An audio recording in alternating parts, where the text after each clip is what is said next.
कि मुझे डिस्क्वालीफाई करके धमका के जेल में डाल के मुझे बंद कर सकते नहीं।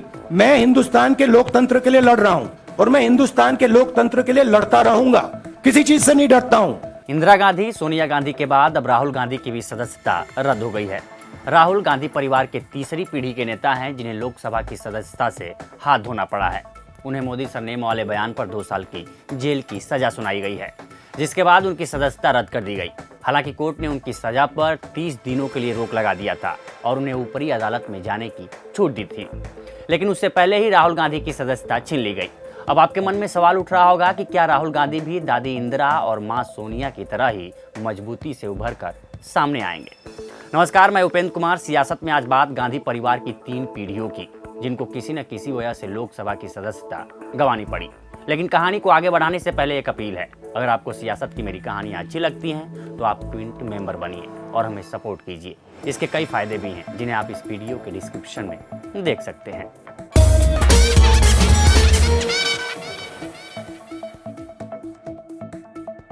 साल 1971 देश में 5वां लोकसभा चुनाव होना था। चुनाव की तारीखों की घोषणा कर दी गई। तत्कालीन प्रधानमंत्री इंदिरा गांधी ने रायबरेली से पर्चा दाखिल किया। संयुक्त सोशलिस्ट पार्टी की ओर से राजनारायण ने भी इंदिरा गांधी के खिलाफ टाल ठोक दी। 7 मार्च को चुनाव हुआ। 10 मार्च को चुनावी नतीजे आए। इंदिरा गांधी ने 1 लाख से भी ज्यादा वोटों से राजनारायण को हरा दिया। राजनारायण ने इंदिरा गांधी पर चुनाव में भ्रष्टाचार करने का आरोप लगाया और कोर्ट का दरवाजा खटखटाया। राजनारायण ने इलाहाबाद हाई कोर्ट को चुनाव में भ्रष्टाचार की एक लंबी फहरिस्त सौंपी। राजनारायण की लंबी फहरिस्त में से इलाहाबाद हाई कोर्ट ने ज्यादातर को खारिज कर दिया और 2 सबूत पर ही इंदिरा गांधी को दोषी पाया। इनमें सरकार की मदद से स्टेज, लाउड स्पीकर लगवाना और गजटेड ऑफिसर को चुनावी एजेंट बनाना।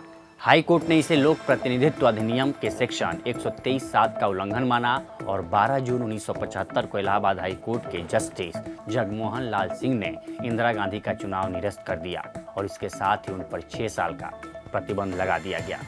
24 जून 1975 इंदिरा गांधी ने इलाहाबाद हाई कोर्ट के फैसले को सुप्रीम कोर्ट में चुनौती दी।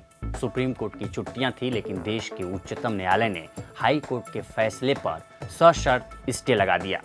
इंदिरा गांधी को पीएम के पद पर रहने की अनुमति दी गई, लेकिन संसद में मतदान करने से रोक दिया गया।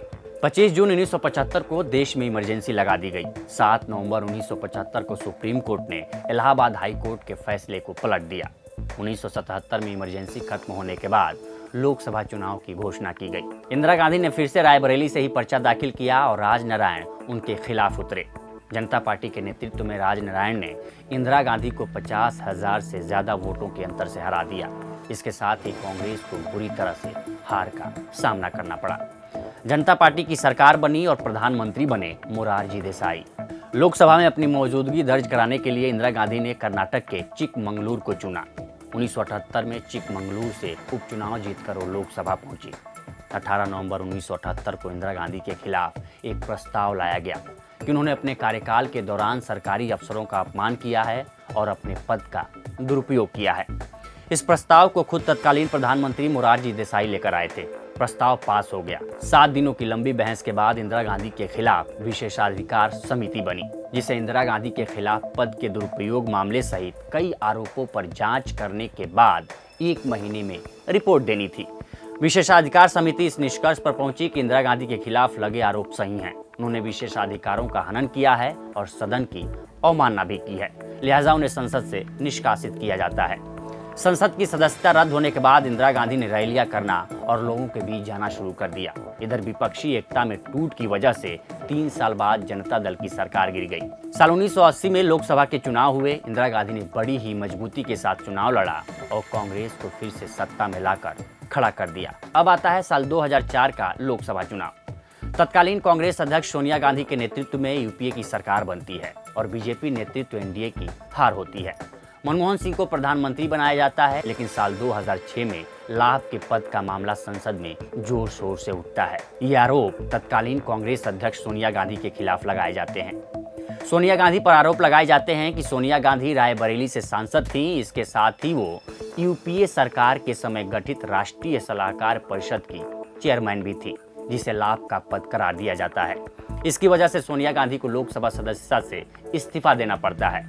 हालांकि वो दोबारा रायबरेली से चुनाव लड़कर संसद पहुंचती हैं और कांग्रेस की कमान मजबूती से थामे रखती हैं। इसका परिणाम ही होता है कि साल 2009 में दोबारा यूपीए की सरकार बनती है और प्रधानमंत्री फिर से मनमोहन सिंह को बनाया जाता है।